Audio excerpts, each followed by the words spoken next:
You know, self-love is the key. Self-love is the wave. That's what it is. Um, it solves so much for us. It relieves so much for us. Because when we learn self-love, that tool is something that will never ever leave you. Once you open that door to it, it closes the door for everything else. Self-love creates the boundaries. Self-love gives you those lines when you're crossing that out. Like, nope, that's not even. And when we do open that door, it's fine-tuned. Self-love is everything. First of all, the highest frequency that we vibrate in and that we can vibrate in is love. Why wouldn't we give that to ourselves? Because we're not taught to. We're not taught to love ourselves. We're taught to love everything but ourselves. That's not even mentioned growing up.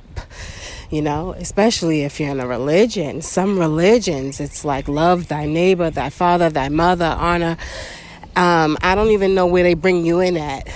Like, it's just not, it's not something for me, But when you learn self-love, that is the eye-opener for self-compassion, because you have to love all of yourself, all of who you are, your ups, your downs, your uglies, your bads, your lows, your happy times, your beautiful times, your loving times, the times when you hated yourself, the times when you hated other people.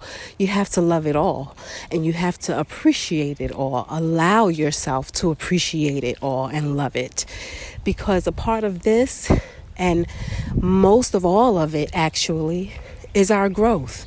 It's how we grow. We have to have balance. We have to have good times and bad times. The good times just feel great. The bad times, we want to go like dig our head in a hole somewhere, and never come out.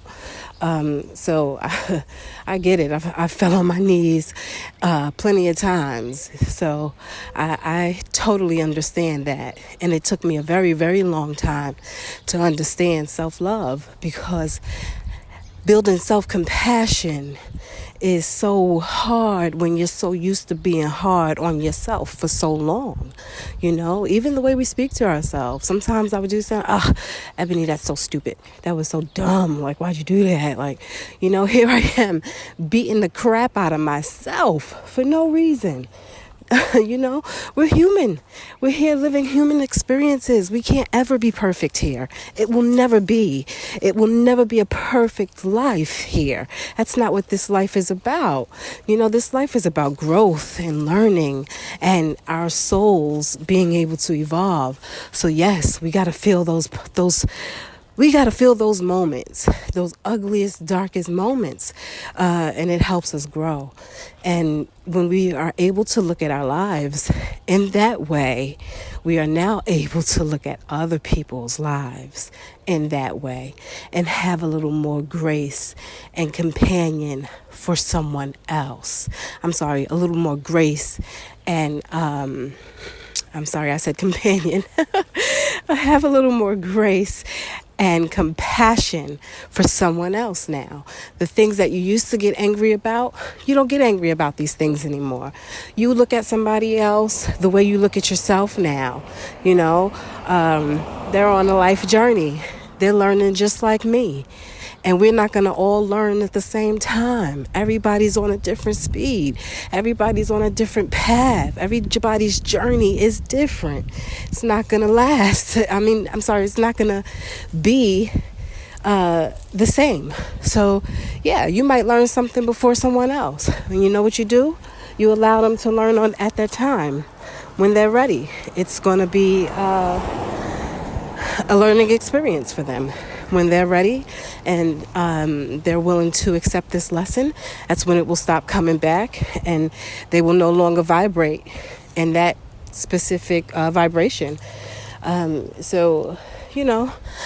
Of course, things will come back to trigger us and test us and give us I call them my little tests from my spirit guides. Of course, it will come back. And when we see the growth is when we recognize it. Like, yes. I see that. That was a test. I got it. That's the growth. And that's the most beautiful part. Oh my gosh, it's so beautiful. But yeah, back to self-love, man. You don't have to sit there and make a list of boundaries, right? Because when you sit there and you start loving on yourself, you're going to automatically know what your boundaries are. You're going to feel it in your gut when it comes knocking on your door. And you're going to fine tooth everything when you decide to open that door again. So when you start that self-love journey, don't feel bad about people that's going to fall out of your life. Don't feel bad about saying no. Feel great about it, because yes, your life is all about you. We're not here to fix everybody else. We're here to fix us. So if we're not working on us and doing the work on us, then what are we really doing, right? So yeah, self-love. I love you all, and thank you for chatting it up with Joy Nettie.